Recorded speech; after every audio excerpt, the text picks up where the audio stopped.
Okay. Primary health care, basic care आपण त्याला बोलू शकतो. ओके. प्रायमरी हेल्थ केअर म्हणजे बेसिक केअर.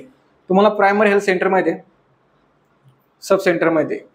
आता रेफरल सिस्टम मध्ये तुम्हाला नाही सर माहिती, मी सांगतो. ज्या वेळेला तुम्हाला जस्ट इंजुरी झाली, एक कट झालेला आहे. ओके. सो तुम्ही त्या ठिकाणी सब सेंटरला गेले.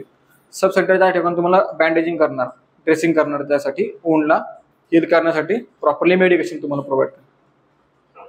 पण त्या ठिकाणी तुमचा पाय फ्रॅक्चर झालाय. ओके. तुम्ही पडले, तुम्हाला कट पण लागलाय, पाय फ्रॅक्चर झालाय. मग तुम्हाला रेफर करणार प्रायमरी हेल्थ सेंटरला. तुम्ही सब सेंटरला गेले, पण तुम्हाला जस्ट कट होता अगोदर, नंतर तुम्ही प्रायमरी हेल्थ सेंटरला तुम्हाला रेफर का करणार, तुम्हाला फ्रॅक्चर पण झालाय, कट पण लागलाय. ओके. ही आपली रेफरल सिस्टीम आहे. तुमची रेफरल सिस्टीम पण यामध्ये कव्हर होते आणि यामध्ये अजून तुमचं प्रायमरी हेल्थ केअर पण कव्हर होते. ओके. आता यामध्ये काय आहे की फ्रॅक्चर झाला तुमचा पाय, मग तुम्हाला रेफर केला प्रायमरी हेल्थ सेंटरला. ओके. मग अजून तुम्हाला डायग्नोसिस फाइंड आउट झाला, तुमच्या लिव्हरला पण स्वेलिंग झाली आता, मग तुम्हाला कम्युनिटी हेल्थ सेंटरला रेफर केलं. ओके. ही तुमची referral system. Sub centre, primary health centre, community health centre, district hospital आणि मल्टी स्पेशालिटी हॉस्पिटल. मग आता तुम्हाला कळालं तुम्हाला लिव्हर सिरोसिस झालं, तुम्हाला मल्टी स्पेशालिटी हॉस्पिटलमध्ये तुम्हाला ट्रान्सफर करणार. ओके. याला आपण रेफरल सिस्टीम म्हणू शकतो. आणि प्रायमरी हेल्थ केअरमध्ये कसं आपण फॉलोअप करणार की जस्ट तुम्हाला कट लागला तर तुम्ही सब सेंटरला जाणार. ओके. तुमची प्रायमरी हेल्थ केअर झाली. किंवा तुम्हाला एखादा डिसीज झाला त्याला आपण प्रिव्हेन्शन करणार. ओके. त्याला आपण प्रायमरी हेल्थ केअर बोलू शकतो. समजलं सर्वांना मला काय बोलायचं आहे? समजलं. प्रायमरी हेल्थ केअर म्हणजे आता कोण सांगू शकतं चांगलं? तर लास्टला विचारू आपण. करा कोणतरी रीड कर बरं का तू. हां. Primary health care is national health care made universally accessible to individuals and acceptable to them through full participation and at the cost the humanity and community. Okay. Primary health care म्हणजे काय? प्रत्येकाचं different individual आहे primary health care तुमची. तुम्हाला कर्स लागला, तुम्हाला blade लागलं, किंवा तुम्हाला एखादी इंजुरी झाली, तुम्ही त्यानुसार त्याची ट्रीटमेंट करणार. होममेड ट्रीटमेंट करू शकता किंवा हॉस्पिटलवर ट्रीटमेंट करू शकता. इंडिव्हिज्युअल आहे, त्याला आपण प्रायमरी हेल्थ केअरमध्ये इन्व्हॉल्वमेंट करू आपण. ओके. आता एलिमेंट कोणतरी एक रीड करा, एक रीड करा, मग मी तुम्हाला एक्सप्लेनेशन करतो. मग नंतर आपण लास्टला ती आहे ना थिअरी, तो पार्ट आपण स्किप करू, त्याचं एक्सप्लेनेशन तुम्हाला सांगतो. करा कोणीतरी एक करा, स्टार्ट करा. वाच कोणतं तरी एक वाच. हां. एकच रीड करायचं. एज्युकेशन. तुम्हाला एज्युकेशन प्रोव्हाइड करायचं आहे की जे पण कम्युनिटी हेल्थ वर्कर आहे. ओके. आता तुम्ही कम्युनिटी हेल्थ वर्कर पर्सन आहात. आता तुमच्या गावामध्ये 30,000पेक्षा जास्त पॉप्युलेशन आहे. सो तुम्हाला त्या ठिकाणी एखादा प्रोग्राम अरेंज करायचा आहे. ओके. ते नका बघू, एक एक्सप्लेन करतो मी तुम्हाला.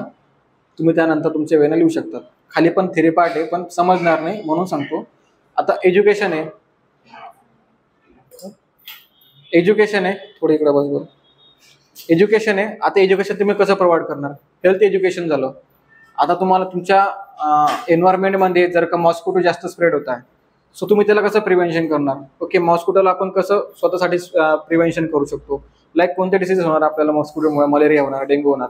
सो मग आपण स्वतःची कशी काळजी घेणार याबद्दल तुम्हाला पीपलला हेल्थ एज्युकेशन प्रोव्हाइड करायचं आहे कम्युनिटीमध्ये. ही आपली प्रायमरी हेल्थ केअर झाली. ओके. सेकंड, समजलं एज्युकेशन म्हणजे काय? सेकंड वाचा, कोणतरी वाच.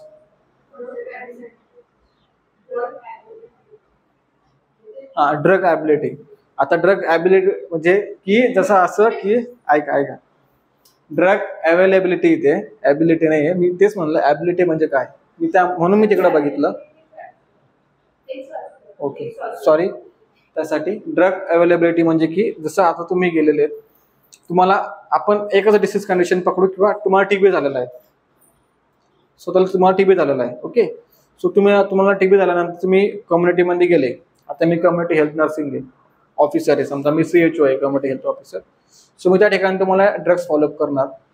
कोणत्या रेजिमेंट्स आहे, किती रेजिमेंट्स असतात ट्युबरक्युलोसिसमध्ये? 6 मंथ पिरियडमध्ये आपण चेंजेस करतो ना ड्रग्सचे रिकवर रेट करण्यासाठी. सो मी ती ड्रग अवेलेबिलिटी तुम्हाला प्रोव्हाइड करणार, त्याला आपण प्रायमरी हेल्थ केअरमध्ये असं बोलू शकतो. ओके. त्यानंतर ट्रीटमेंट. आता मला माहिती आहे तुम्हाला कोणत्या टाईप ऑफ ट्रीटमेंट पाहिजे. सर्जिकल ट्रीटमेंट तुम्हाला अवेलेबिलिटी आहे की मेडिकल ट्रीटमेंट अवेलेबल आहे की होम केअर ट्रीटमेंट तुम्हाला अवेलेबल आहे. Okay. Next Prevention of endemic disease. एक एक वाचा ना, मग तुम्हाला सांगेल ना. Prevention of endemic disease. Okay. Prevention of endemic disease म्हणजे कोणते, ज्यामुळं एका पर्सनपासून अनदर पर्सनला होऊ शकतात. ओके. किंवा कम्युनिकेबल नॉन कम्युनिकेबल डिसीज आपण त्या ठिकाणी इन्व्हॉल्वमेंट करतो. ओके. कम्युनिकेबल म्हणजे कसं, माझ्यामुळे तुम्हाला डिसीजेस होऊ शकतात. नॉन कम्युनिकेबल म्हणजे कसं, तुम्हाला हेरिडिटरी आहे ते डिसीजेस. डायबिटीस हा नॉन कम्युनिकेबल डिसीज आहे. मलेरिया, डेंग्यू, कोविड-19 हा कम्युनिकेबल डिसीज आहे. मग आपण त्याला प्रिव्हेन्शन कसं करणार. आता मी तुम्हाला सांगितलं प्रिव्हेन्शन करायचं आहे आपल्याला. कोविडचं तुम्ही मास्क वेअर करणार, तुमचं जस्ट बेसिक प्रिव्हेन्शन झालं. वॅक्सिनेशन करणार, तर तुमचं प्रायमरी प्रिव्हेन्शन झालं. ओके. समजलं. नॉन कम्युनिकेबल जर का आपण डायबिटीस पकडला, तुम्ही डाएटवर फॉलोअप करणार, तुमचं प्रायमरी प्रिव्हेन्शन झालं. सेकंडरी म्हणून तुम्हाला ट्रीटमेंट प्रोव्हाइड करणार ती डायबिटीसची. ओके. समजलं तुम्हाला काय बोलतोय मी. त्यानंतर इम्युनायझेशन. सर्वांना माहिती आहे आपल्याला इम्युनायझेशन घेतलं ना आपली काय प्रायमरी हेल्थ केअर बरोबर असणार. प्रिव्हेन्शनमध्ये ज्यावेळेला आपण करतो ना प्रायमरी प्रिव्हेन्शनमध्ये, त्यावेळेला आपण वॅक्सिनेशन करतो का, आपल्याला काही डिसीज कंडिशन झाल्या पाहिजे नाही. तुम्हाला कोविड आता का होऊ शकत नाही, कारण की तुम्ही वॅक्सिनेट केलेले. तुमच्या बॉडीमध्ये ते आहे ना अँटीबॉडीज. ओके. अँटीजन प्रेझेंट आहे. समजा अँटीबॉडी तुमच्या बॉडीवर वर्क करताय एखाद्या, ते किल करणार antigen. Okay. Immunisation. Maternal and child health. Okay. First basic जर का ट्रीटमेंट बघितली आपण किंवा बेसिक केअर बघितली प्रायमरी हेल्थ सेंटरमध्ये, तर हेच आहे. मॅटर्नल हेल्थ म्हणजे जसं की एक मदर आहे, ती प्रेग्नेंट आहे रुरल एरियामध्ये, सो मी माझ्या प्रायमरी हेल्थ सेंटरवर 24 आवर्स सर्व्हिसेस प्रोव्हाइड करणार मदरला. आता मदर आहे, मदर एनी टाइम डिलिव्हरी होऊ शकते, तिची सांगता येत नाही, इमर्जन्सिकल कंडिशन असू शकणार. मग त्या ठिकाणी मी 24 आवर डिलिव्हरी सिस्टीम फॉलोअप करणार. 24 आवर ओपन ठेवणार त्यांच्यासाठी सेपरेट इन्स्टिट्यूशन डिलिव्हरीसाठी. ओके. त्यानंतर चाइल्ड हेल्थ. आता मला माहिती आहे की मदरसाठी डिलिव्हर झाला बॉय, बेबी बॉय असेल, बेबी गर्ल असेल. ओके. चाइल्ड बर्थ केला, सो त्यानंतर मी त्याची हेल्थ कशी मेंटेन ठेवणार, हे प्रायमरी हेल्थ केअरमध्ये येतात. समजलं. न्यूट्रिशन. सर्वांना माहिती आहे न्यूट्रिशन बेसिक लाईफ सपोर्ट आहे आपल्या बॉडीला, माहिती आहे ना सर्वांना. विदाउट न्यूट्रिशन तुम्ही ते करू शकतात का. तुम्हाला मी डायरेक्ट काही जेवणच दिलं नाही, विदाउट न्यूट्रिशन तुम्हाला सप्लिमेंटेशन प्रोव्हाइड करतोय, सो तुमची हेल्थ प्रॉपर राहणार का. वीक पडसाल तुम्ही, तुमची इम्युनिटी वीक होणार. ओके. Water and sanitation. हे प्युरिफाईड वॉटर आहे, हे मी पितो. ओके. आणि सॅनिटेशन म्हणजे काय, हे एन्व्हायरमेंट कसं आहे सध्या, सॅनिटायझेशन आहे ना या ठिकाणी, थोडी ना कचरा टाकलेला आहे की मच्छर आहे ह्या ठिकाणी, आहे का, ड्रेनेज सिस्टीम ओपन आहे का, सॅनिटेशन आहे ना या ठिकाणी प्रॉपरली. सेम ज्या वेळेला तुम्ही कम्युनिटीमध्ये जाणार ना, तुम्हाला एज्युकेट करायचं आहे त्या पर्सनला की प्रॉपरली सॅनिटेशन ठेवायचं आहे तुमच्या होम अराउंडिंग म्हणजे. ओके. समजलं. वॉटर म्हणजे काय, प्युअर वॉटर सप्लाय त्या ठिकाणी प्रोव्हाइड करायचं आहे पर्सनला. गावामध्ये ना समटाईम रुरल एरियामध्ये प्रॉपरली वॉटर सप्लाय होत नाही. बोर माहिती आहे, बोर आणि विहिरीचं म्हणजे जे हार्ड स्टोन त्यामध्ये प्रेझेंट असतात. वॉटर कसं हार्ड असतं, ते ज्यावेळेला आपण ते ड्रिंक करणार ना तर आपल्याला डिसीजेस होऊ शकतात, वॉटर बोर्न डिसीजेस असणार. फिलेरियासिस माहिती तुम्हाला, हत्तीरोग. ओके. Diarrhoeal diseases. ओके. ते कशामुळे होणार. हां. फिलेरियासिस वेगळा आहे आणि हा एलिफंटासिस आहे. ओके. सो तो पण होऊ शकतो, वॉटर बोर्न डिसीजेस आहे. आणि त्यानंतर फिलेरियासिस म्हणजे काय, रिंगवर्म टाईपमध्ये, तुम्हाला माहिती आहे का, त्या टाईपमध्ये फंगल इन्फेक्शन आहे होऊ शकत त्याला. आपण डायरेक्टली जो आपला ड्रिंक करणार आपण त्याला आपल्या ह्याच्यामध्ये ॲब्डोमनमध्ये. ओके. सो तो ग्रो करणार त्या ठिकाणी फिलेरियासिस. ओके. समजलं. त्यानंतर तुमचे स्किन डिसीजेस आहेत. आपल्याला माहिती आहे वॉटरमुळं स्किन डिसीज सुद्धा होऊ शकतात ना. हेअरफॉल आहे, आता तर सध्या कंडिशनमध्ये हेअरफॉल आहे. ओके. सर्वांचा होतं हेअरफॉल, कारण की काय हार्डनेस ऑफ वॉटर, वॉटरमध्ये काय हार्डनेस प्रेझेंट आहे, त्यामुळे आपल्याला हेअर फॉल होतो. ओके. एलिमेंट काय education, endemic prevention and control, हे तुम्हाला सांगितलं आता मी परत परत रिपीट करणार नाही, प्रॉपरली एक्सप्लेन करून सांगितलं आहे, एक एक वर्ड एक्सप्लेन केलं. Principle equitable distribution. आता तुम्हाला मी सांगितलं तुमच्याकडे 5,000 पॉप्युलेशन रेट आहे तुमच्याकडं, तुम्ही नर्स आहात, कम्युनिटी हेल्थ नर्स, तुमच्याकडे 5,000 पॉप्युलेशन रेट आहे, तुम्हाला इम्युनायझेशन करायचं त्यांना प्रॉपरली. सो तुम्ही कसं इम्युनायझेशन करणार, एरिया वाईज करणार ना, प्रॉपरली डिस्ट्रीब्युशन करणार ना, की असं थोडी ना करणार की मी आज हिला इम्युनायझेशन केलंय तर उद्या हिला स्किप करणार डायरेक्ट थर्डवर जाणार, असं करणार का तुम्ही. इक्विटेबल डिस्ट्रीब्युशन पाहिजे. ओके. कम्युनिटी पार्टिसिपेशन पाहिजे. पार्टिसिपेशन म्हणजे कसं, ज्या वेळेला तुम्ही वर्क करताय कोणासाठी, कम्युनिटी पीपलसाठी, पण त्यांचं ऍक्टिव्ह पार्टिसिपेशन त्या ठिकाणी पाहिजे, त्यांची इन्व्हॉल्वमेंट त्या ठिकाणी पाहिजे. तुम्ही जातात की इम्युनायझेशन करा, ते बोलतात आम्ही इम्युनायझेशन करणार नाही, तर त्यांचं पार्टिसिपेशन नाही मग त्यामध्ये. ओके. सो ते सुद्धा इन्व्हॉल्वमेंट त्या ठिकाणी झाली पाहिजे. Inter sector coordination. Inter sector म्हणजे कसं, पब्लिक हेल्थ सेक्टर असेल, ओके, त्यानंतर कम्युनिटी हेल्थ सेक्टर असेल, ओके, प्रायमरी हेल्थ सेंटर असेल, सब सेंटर असेल, यांच्यामध्ये कोऑर्डिनेट पाहिजे. कोऑर्डिनेशन लाईक सब सेंटरवाला काय करणार, प्रायमरी हेल्थ सेंटरला प्रोव्हाइड करणार इन्फॉर्मेशन और डाटा कलेक्ट करून, आणि मग तो समोर पास करणार कम्युनिटी हेल्थ सेंटरला, community health centre district hospital किंवा जिल्हा परिषदमध्ये सबमिट करणार. ॲप्रोप्रिएट टेक्नॉलॉजी, जी पण टेक्नॉलॉजी आपण फॉलोअप करतो ती प्रॉपरली पाहिजे, स्किलफुल पाहिजे. ओके. समजतं मी काय बोलतो, हे त्या यामध्ये पण ते दिलेले आहेत. ओके. इक्विटेबल डिस्ट्रीब्युशन म्हणजे यामध्ये काय दिलेलं आहे, gender, age, caste, urban, rural, social, class. Okay. आता या ठिकाणी इक्विटेबल डिस्ट्रीब्युशन म्हणजे मी की स्किप पण करू शकत नाही जी मी प्रोव्हाइड करणार. आता मी एक्झाम्पल दिलं असं, पण समटाइम्स काय होणार की कास्टिझम खूप असतं गावामध्ये.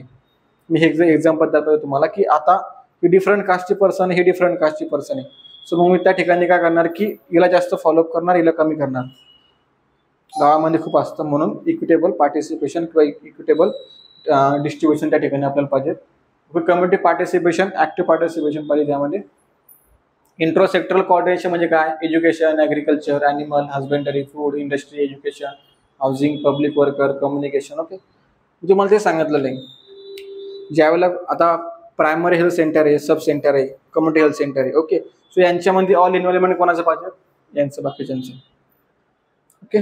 समजतंय का फक्त मान हलवतोय का मी. ॲप्रोप्रिएट टेक्नॉलॉजी म्हणजे काय, जी टेक्नॉलॉजी आपल्याकडे आहे ती आपण अवेलेबिलिटीने फॉलो करायची. आता इम्युनायझेशनसाठी आपल्याला बॉक्सेस लागतात, कोल्ड बॉक्स आपण त्यांना बोलतो, रिझर्वायर करण्यासाठी. सो आपल्याकडे ती अवेलेबिलिटी नाही आहेत, माझ्याकडे नाही आहे कोल्ड बॉक्सेस. मग मी इम्युनायझेशनसाठी गेलो, पण ते वॅक्सिन खराब झालं तोपर्यंत. आपण मेंटेन ठेवतो ना टेम्परेचर वॅक्सिनचं, सो माझ्याकडे नाही availability. Issue challenges of PSC in India. Inadequate human resources म्हणजे काय, तुम्ही सांगा मला याचा आन्सर, तुम्हाला सर्वांना माहिती आहे. अरे इंग्लिश वाचल्यानंतर पण समजतं ना एवढं, सांगा. म्हणजे इनएज्युकेटेड लोकांना इनएज्युकेटेड म्हणजे लॅक लॅकनेस. इनएज्युकेटेड पर्सनला आपण कोणाची इंग्लिश बेस्ट आहे या ठिकाणी. ह्युमन रिसोर्सेस बोलतो मी, HR म्हणजे ह्युमन रिसोर्सेस. आता माझ्याकडे ती गोष्ट अवेलेबलच नाही आहे, तर मी प्रॉपरली केअर करणार का माझी, ते लॅक ऑफ रिसोर्सेस. रिसोर्सेस म्हणजे तुम्हाला बॉटल आहे पण पाणी नाही, ही रिसोर्सेस आहे का, नाही, याला काय बोलू आपण. अरे असं कन्फ्युजन मध्ये नका थांबू. रिसोर्सेस तुला माहिती आहे, सगळ्यांना माहिती आहे, खरं खरं सांगायचं. मग मी एक्सप्लेन करतोय नाही तर हा माणसाला मी एक्सप्लेन करायचो नाही परत. रिसोर्सेस म्हणजे काय, तुम्हाला प्रॉपरली सप्लाय होतं का त्या गोष्टी. आता मला पाणी सप्लाय होतं म्हणून मी पाणी पिणार, माझ्याकडे बॉटल आहे पण पाणीच नाही, मग हे का झालं, लॅक ऑफ रिसोर्सेस. समजलं example.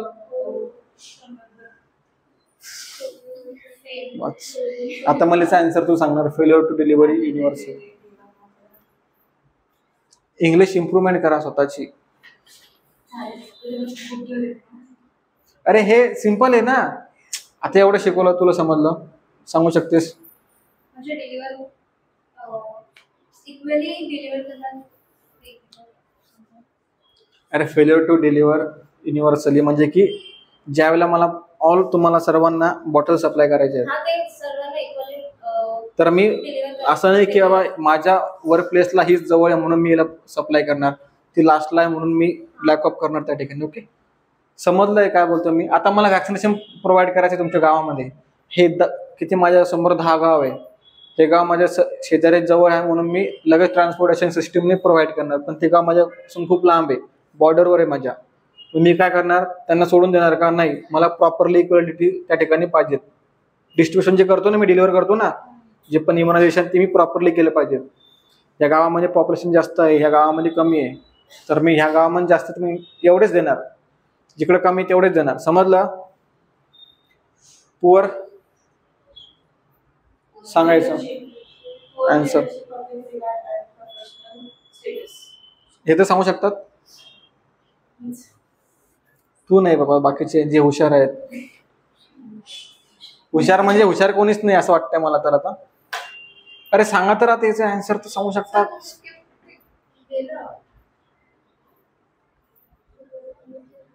Poor leadership. Poor leadership म्हणजे काय? लिडरशिप म्हणजे काय ते या ठिकाणी सांगा. जो की इन्फ्लुएन्स करतो बाकीच्यांना. आता मी या ठिकाणी कम्युनिटी हेल्थ ऑफिसर आहे, तुम्ही सगळे स्टाफ नर्स आहे माझ्या अंडर, मी तुम्हाला बोलतो देख लेंगे, हो जाएगा, होता है, ओके, हमारे पास नहीं आया तो कल आ जाएगा. खरं खरं बोलतो मी. हे काय झालं, लिडरशिप माझ्यामध्ये पुअर लिडरशिप आहे. प्रॉपरली लिडरशिप एवढं काय असायचं त्यामध्ये. पब्लिक रिगार्ड्स हे सांगू शकतो कोणी? पब्लिक रिगार्ड्स म्हणजे काय? अजून रिलेटेड टू आपल्या पब्लिकला. Okay, and professional status. आता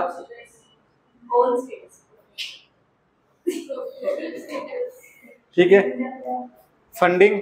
आता हे आपण सांगायचं का ते प्रोफेशनल स्टेटस म्हणजे काय ते पण नाही समजलं. फंडिंग हा हे ओके, एक सांगतो. डायबिटीस कंट्रोल प्रोग्राम आहे, तुमच्यासाठी सांगतोय. डोक्याच्या वरती जाते आपल्याला, मला कळतंय, पण माझा पण घसा दुखतोय शिकू. डायबिटीस कंट्रोल प्रोग्राम होता, तो त्यांनी काय केलं, तो प्रोग्राम स्टॉप केला. का स्टॉप केला? मी कम्युनिटीचं एक्झाम्पल देतो तुम्हाला, दुसरं कोणते भलते एक्झाम्पल देत नाही. डायबिटीस आहे तर डायबिटीससाठी त्याने कंट्रोल करण्याचा प्रोग्राम स्टॉप केला. का? Lack of funding. ज्या वेळेला तुम्हाला फंड भेटणार नाही एखादा, तुम्ही ती प्रोसेस करणारच नाही पुढं. आपल्याला फंड कुठून भेटतो? गव्हर्नमेंटकडून. गव्हर्नमेंट ऑफ इंडिया आपल्याला प्रोव्हाइड करणार. ओके, सो या ठिकाणी काय होणार की जे पण तुमचे फंडिंग आहे, ओके, आता मला एक प्रोग्राम अरेंज करायचा आहे आपल्या गावामध्ये. सो या ठिकाणी मला वरतून पैसेच नाही आले तिकडून, मग मी काय करणार? तो पोस्टपोन करत राहणार. जो की मला इम्पॉर्टंट आहे, मला त्याची नीड आहे, ते पोस्टपोन करत राहणार. मग त्यामुळे काय होणार की जे डिसिजेस आहे ते जास्त स्प्रेड होत आहे, पण मी इग्नोर करतोय कारण की माझ्याकडे काय फंड नाही आहे अरेंज करायला. ओके, हे वाचा कोणतरी. Fail to ensure treatments are effectively distributed and universally available for common serious acute disease. सगळ्यांना माहिती आहे बेसिक जी ट्रीटमेंट आहे ते सर्वांना माहिती आहे. लिओसिट्रिजिन असेल, ओके, ॲझिथ्रोमायसिन असेल, या बेसिक अँटीबायोटिक आहे. ह्या कुठे पण भेटणार तुम्हाला, कुठे पण कोणत्या पण मेडिकलला गेले तर. पण ज्या वेळेला तुम्ही गावात गेले ना, ह्या टॅबलेट तुम्हाला प्रोव्हाइड झाल्या पाहिजेत प्रॉपरली. ओके, म्हणजे ट्रीटमेंट आहे ते ट्रीटमेंट इफेक्टिव्हली पाहिजेत. आता मला लागलंय किंवा मला फ्रॅक्चर झालाय, मला ती प्रॉपरली ट्रीटमेंट भेटत नाहीये. ओके, सो ती मला प्रॉपरली भेटायला पाहिजे. पण या ठिकाणी भेटते का? रूरल एरियामध्ये नाही भेटत. आता तुम्ही रूरल रिजनमध्ये गेले, तुम्हाला बोलले सीबीसी काढायला, सीबीसी मशीनच नाही आतमध्ये, लॅबोरेटरी मशीनच नाही. तुम्ही काय बोलणार मग?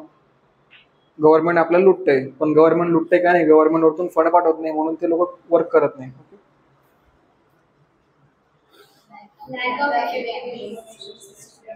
आता तुम्हाला ह्या ठिकाणी तेच तुमच्याबद्दल आहे की तुम्हाला प्रॉपरली इन्फॉर्मेशन नाही एखाद्या डिसीजबद्दल. तुम्ही गेले, आता मी तुम्हाला एक स्किट करायला सांगितलं. आपण व्हेक्टर बोर्न डिसीजेस आहे ना, म्हणजे मॉस्किटोमुळे कोणते कोणते डिसीजेस होतात आपण ते त्यावर स्किट करणार. पण तुम्हाला माहितच नाही व्हेक्टर बोर्न डिसीजेस काय, कोणते कोणते व्हेक्टर बोर्न डिसीजेस, एवढं तरी यायला पाहिजे यार. एवढं पण vector borne diseases, vector vector vector vector borne diseases कोणते कोणते आहेत. तू म्हणत असेल की हे म्हणजे काय शिकवते, पण इम्पॉर्टंट आहे बरं का. तुला असं वाटत असेल तुझ्या पाठीमागे बोलतो, तिला तिचा फर्स्ट डे आहे ना म्हणून बोलते, पण हे इम्पॉर्टंट आहे. व्हेक्टर बोर्न डिसीज म्हणजे काय, व्हेक्टर कोण आहे, मॉस्किटो. ओके, त्याच्यामुळे कोणते कोणते डिसीज स्प्रेड होत आहे त्याला व्हेक्टर बोलतो आपण. मलेरिया, डेंग्यू, अजून अजून मग आता तुम्हाला याबद्दल मी सांगितलं, पण तुम्हाला व्हेक्टर बोर्न डिसीज म्हणजे हेच माहिती नाही. तुम्ही लोकांना सांगतात की प्रिव्हेन्शन करा, प्रिव्हेन्शन करा, व्हेक्टर बोर्न डिसीज बद्दल प्रिव्हेन्शन करा. बघितलं असाल तुम्ही स्किट. आता माझा मित्र होता, तो त्याला एक आम्ही सॉन्ग लिहिलं होतं व्हेक्टर बोर्न डिसीज बद्दल. म्हणजे तो एक मच्छर आहे आणि तो मच्छर सगळ्यांचं ब्लड घेतोय. सो त्याला गाणं बोलायचं होतं.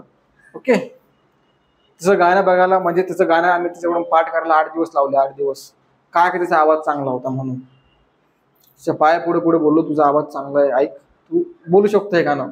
बाकीचे स्किट सगळं आम्ही केला, फक्त त्याला गाणं बोलायचं होतं. मग आता तो 10 लोकांमध्ये तो गाणं बोलूच शकला नाही. आणि दुसरा तो माझा एक फ्रेंड होता, तो डफली वाजायचा. त्याला वाजायचं की आता हा एवढा भारी गाणं बोलतो, मी अजून भारी डफली वाजवतो. त्यानं गाणं जस्ट स्टार्ट केलं, 2 लाईन बोलला, हा डफली वाजवायला स्टार्ट झाला. तो थांबला, पण हा काय थांबतच नव्हता. मग त्याला वाटलं की काय म्हणजे तो मग जास्त त्या ठिकाणी इन्सर्कोनाच झाले त्याची घ्यायची. जो थांबला त्याचा काही संबंध नव्हता, पण बघायला त्याला काय वाटलं याला नॉलेज नाही त्याबद्दल. ओके, म्हणून lack of effective information system आपल्याला त्या ठिकाणी पाहिजे. हे माझं या ठिकाणी सांगणं होतं. आता सगळ्यात इम्पॉर्टंट तुमचं काम आहे future nurses, our nurses, our future. Care provider म्हणजे काय,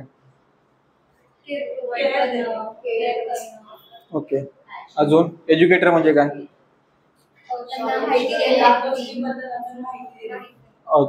ठीक आहे. ऍडव्होकेट म्हणजे काय, वकील, वकील बनते का nurse. Advice, good advice treatment बद्दल. आता मी स्मोकिंग करतोय, एक्झाम्पल सांगतो. आता मी स्मोकिंग करतोय, एक्झाम्पल सांगतोय मी. आता मी स्मोकिंग करतोय, सो तुम्ही मला बोलणार की स्मोकिंग केल्यानं चांगलं होतंय, इफेक्टिव्हनेस आहे.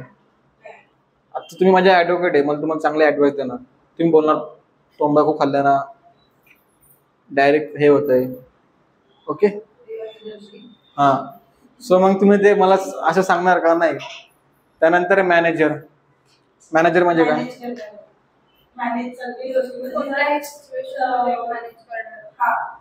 काय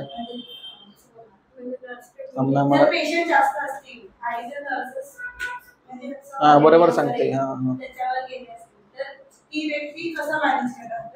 बघा, म्हणून बोललं पाहिजे. बोलल्याने काय वाढतं, ज्ञान वाढतं, नॉलेज वाढतं. कोलॅबोरेटर म्हणजे काय, सिंपल आहे. कोलॅबोरेशन करतात ना तुम्ही एखाद्या ब्रँड सोबत. अरे एकच आहे ते, कोलॅबोरेशनचा मिनिंग एकच होतो, पण यामध्ये डिफरंट आहे. आता तुम्हाला एखादा ब्रँड आहे, एक्झाम्पल सांगतो, एखादा ब्रँड आहे, तुम्ही ऍक्टर आहे, मॉडेल आहे, तुम्हाला कोलॅबोरेशन करायचं त्यासोबत. म्हणजे काय करणार तुम्ही, त्याच्याबद्दल आपण ऍड करणार ना, ऍडव्हर्टाइजमेंट करणार. सो यामध्ये पण तेच करायचं आहे. त्यानंतर आपलं असे डिसीजेस आहे की ज्यामुळं रिलेटेड डिसीजेस आहे, vector borne diseases, water borne diseases, relation आहे दोघांचं, कोलॅबोरेशन करायचं. लीडर, लीडर, गँग लीडर.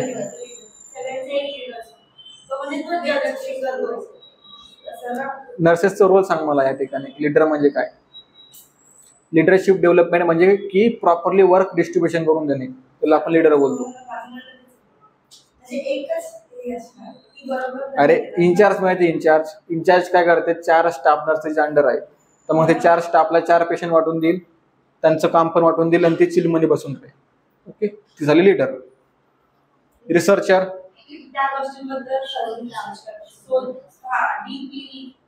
तुम्हाला रिसर्च सब्जेक्ट आहे का, 3rd इयरला आहे. पण तुम्हाला असं वाटत नाही मला की तुम्ही करणार का रिसर्च त्यावर? रिसर्च तुम्ही करणार का? रिसर्च कोणत्या पण टॉपिकवर रिसर्च करायचं आहे तुम्हाला? रिसर्चर म्हणजे काय सांगतो, 5 मिनिट. रिसर्चर म्हणजे काय की तुम्हाला एखाद्याबद्दल फाइंडिंग करायची आहे. एक डिसीज आहे, त्या डिसीजबद्दल तुम्हाला फाइंड आउट करायचं की किती पर्सन सफरिंग करतात त्या डिसीज कंडिशनला आणि किती रिकवर रेट आहे. ओके, त्याला आपण रिसर्च म्हणू शकतो. या ठिकाणी आपला टॉपिक संपलेला आहे. आपलं टॉपिकचं नाव होतं primary health care. Primary health care म्हणजे काय? स्टुडंट सांगा, प्रायमरी हेल्थ केअर म्हणजे काय? ओके, स्टॉप करू आपण मग आता लेक्चर या ठिकाणी. Thank you, sir.